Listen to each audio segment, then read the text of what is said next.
What's up, Taiwan? I'm Eric Gao with the latest news from here in Taipei. Taiwan goes to the polls tomorrow, and it is a high-profile election. International journalists have jetted in, and they've grilled the last of the three presidential candidates, Gov't of the TPP. Louise Watt reports. Elections in Taiwan are a day away, and all eyes are on this democracy because of increasing tensions with China, which does not recognize Taiwanese sovereignty. And how to deal with China has been a central issue in this election campaign. China cut off high-level contact with Taiwan nearly a decade ago. And in his New Year's address, Chinese President Xi Jinping reiterated his plans for what he calls reunification with this self-governing island. That's an unpopular idea here, but Gov't, the third-party candidate in what has traditionally been just a two-party race, says Taiwan must find a way to talk to its huge neighbor. When asked at a press conference, does he really believe he can change Xi's mind should he win? This is what he said. 没有人把一个国家的安全是寄托在对方的善意之上，所以也不是把台湾的安全寄托在习近平个人的意志上面，所以自己要有自主的自我保护的能力。Kerr says his approach to China would be one of deterrence and communication. On the campaign trail, he's been trying to convince Taiwanese that he can negotiate with Beijing without being seen as pro or anti-China. Whether voters have faith in him to get Xi talking will become clear when they head to the polls.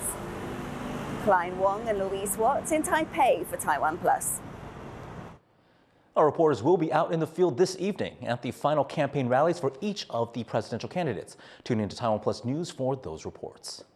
Now, the KMT and DPP presidential hopefuls, they have agreed to tackle gender-based violence. NGOs have been pushing candidates to back a list of demands and change what they say are disappointing attitudes.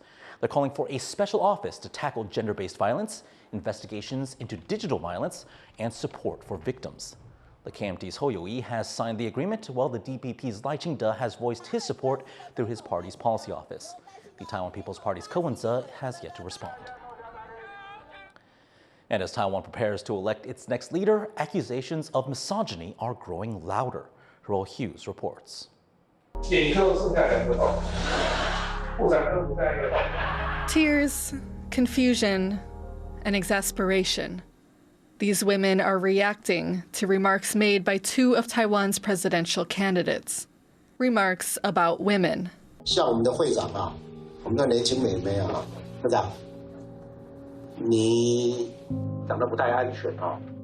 This is a campaign video released by Taiwan's ruling Democratic Progressive Party. It shows the opposition Kuomintan's candidate Hou Youyi and Taiwan People's Party's Gov't and their comments on women. For these women, Ho's remarks and old clips of Ke suggesting that women should stay at home are a painful sign that the potential next president might not have their interests in mind. And it's something the DPP is trying to use to their advantage. But I think what the DPP should do is to reach out to young women voters who wouldn't vote for KMT, but they wouldn't necessarily vote for the TPP because of the chauvinistic views that co-holds. The UN has ranked Taiwan first in Asia and 7th in the world for gender equality. But since Taiwan's Me Too movement got going in earnest last year, more women have been speaking out against sexism and misogyny in politics. It's now a topic that's become central to the presidential race. The loudest accusations have been directed at Ke, who has a large following among Taiwan's young people. The TPP looks really good on paper. They have decent policies. They're trying to make a good change in the world. That's great. But when you look at what Gov't actually says on the record at these rallies and things, you will very quickly notice that there is a divergence between what is on paper and how he is as a person. And while the DPP uses the opposition candidate's past record to position itself as the more progressive choice, Women's rights groups say none of the candidates are doing enough to promote gender equality.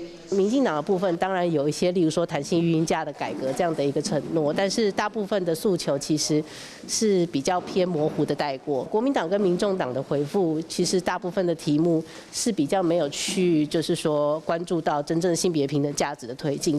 They're calling for clear policy proposals that show the candidates care about gender issues.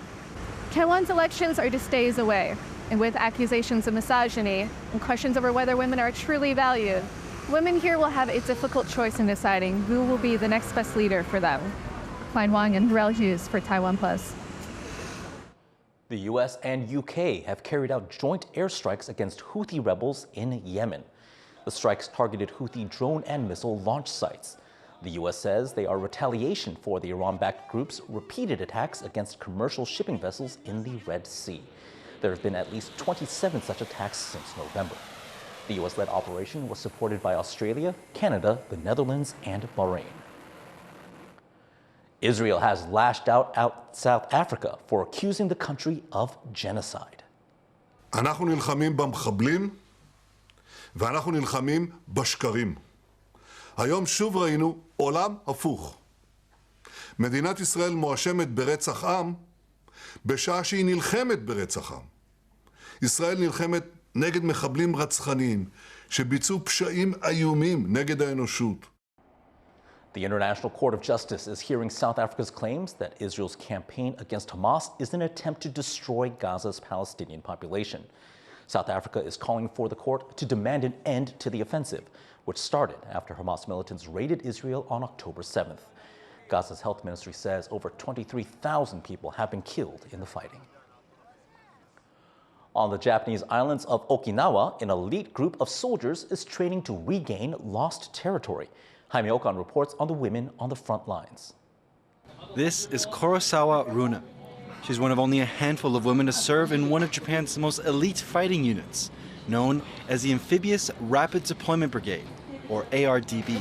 一般部隊ではない海から陸に上陸してから島を奪還する一連の流れとかの動画を見て最前線の部隊でこう頑張っている姿とかを見て憧れて希望しました。 Established in 2018, the ARDB's main goal is to recapture territory, which means they're trained to be on the front lines of a conflict. But women soldiers, especially in Japan, aren't too common. It wasn't until 2016, before Japan's self-defense forces allowed women to serve in combat. Compared to the US, where roughly 20% of the military are women, only 9% of Japan's self-defense forces are women, and they only make up 1.6% of the ARDB. Women like Staff Sergeant Murayama Hikari are trying to break stereotypes of elite units like this one being dominated by men. 水陸機動連隊と聞くと同じ陸上自衛隊でもやはり第一線ですごく体力と知識と技術がある男性が活躍しているというイメージがやはり強いので女性がそこで活躍できるんだろうかと不安に思う方もたくさんいらっしゃると思います。 But faced with growing threats from China, Russia, and North Korea, Japan is boosting its combat readiness. It's spending huge amounts on advanced weapon systems and looking to recruit more soldiers. While the number of Japanese women soldiers has doubled in the past decade, women are reluctant to join as cases of sexual harassment continue to hurt the force's reputation. But with Japan's population shrinking, they hope to clean up that image to ensure they have enough troops.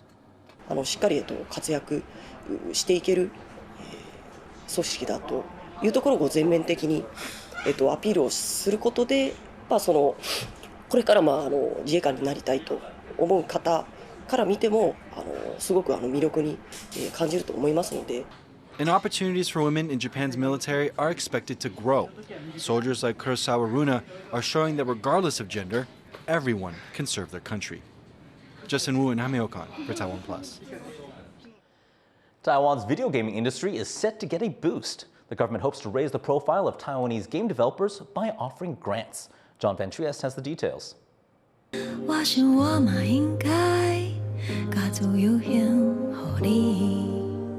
Video games made in Taiwan.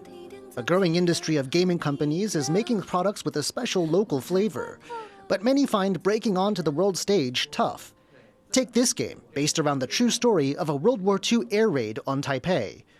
Originally planned as a board game, it's now gathering funds for an augmented reality makeover, a game in the style of Pokemon Go that overlays computer graphics on real-world surroundings. But just getting this far has been tough, and many Taiwanese projects like it never get past the early stages. 如何去整合手边的资源，那去做时间的管理？我觉得在资源的整合和去找寻相关的一些配合，不管是财务上或者是补助的部分，我觉得都相当的重要。Most projects start out self-financed, with little but the developer's passion to keep them going. It's a trend crowdfunding websites are starting to help with. 能够透过在地的支持，然后去让一些关注于本土内容的这些创意人们能够得到资金去做自己想做的事情，是一个群众跟创意人双赢的一个机会。But Taiwan's government wants to help too.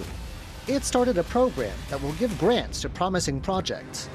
The idea is to get more Taiwanese games past the imagination stage and onto store shelves, hopefully around the world. 独立游戏这个产业啦，因为这个是台湾年轻人的未来。这个计划其实它的目的就是要鼓励这个开发台湾原创的，而且具独特性的一些游戏。8 games will get grants of up to $50,000 each for development, and 1 to 2 games judged exceptional will get up to $96,000 to be turned into a finished product. While not even close to the budget of most games these days, which can cost up to hundreds of millions of dollars to make, every bit helps. And the hope is that this funding will eventually pay off with a Taiwanese hit. John Su and John Van Trieste for TaiwanPlus. Workers in Taiwan are taking home less pay for the first time in 7 years. Taiwan's statistics agency says average total monthly wages, including things like bonuses and overtime pay, dropped by nearly 1% last year. Monthly wages adjusted for inflation also fell by 0.02% year on year in the first 11 months of 2023. The agency says these reductions are due to higher consumer prices and smaller bonuses during an economic downturn. Meanwhile, young Taiwanese people are increasingly looking to alternative career paths, choosing jobs that better fit current economic and demographic trends. Jeremy Olivier has this story. Taiwan's economy and population are changing, and so are the jobs that the country's young people are choosing to do. Take, for example, Mr. Hong, the owner of a thriving pet grooming business. 这2年来，慢慢的，比例来讲，养猫咪的会比养狗狗的多。疫情前后慢慢是有增加趋势，可能会想要家里多一个陪伴的一些毛小孩。But looking after pets is not for everyone. User-generated content, like videos posted on social media, has also become a large and quickly growing source of income in the modern economy. Being a personal trainer, a job with more flexible hours, is popular among Taiwan's youth as well, with job vacancies at the country's many private gyms more than doubling between the first quarters of 2022 and 2023. Career experts cite a few factors behind the move away from more traditional work in Taiwan. 职务或者是一些这个消费商机，可能还是扣紧在这个少子化、高龄化以及这个数位化的一个环境哦。 With fewer babies being born and with more and more of its people growing older, Taiwan faces some serious economic headwinds.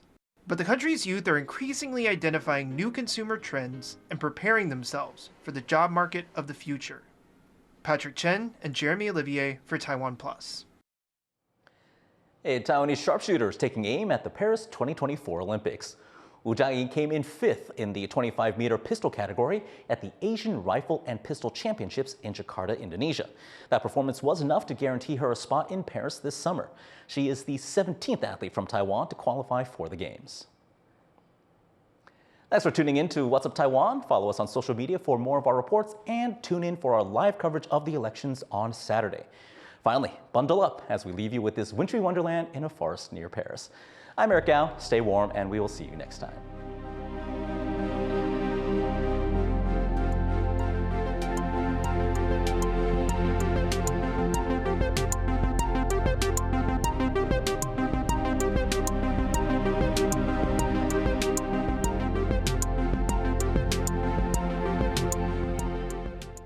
For more stories from Taiwan and around the world, please visit us at TaiwanPlus.com.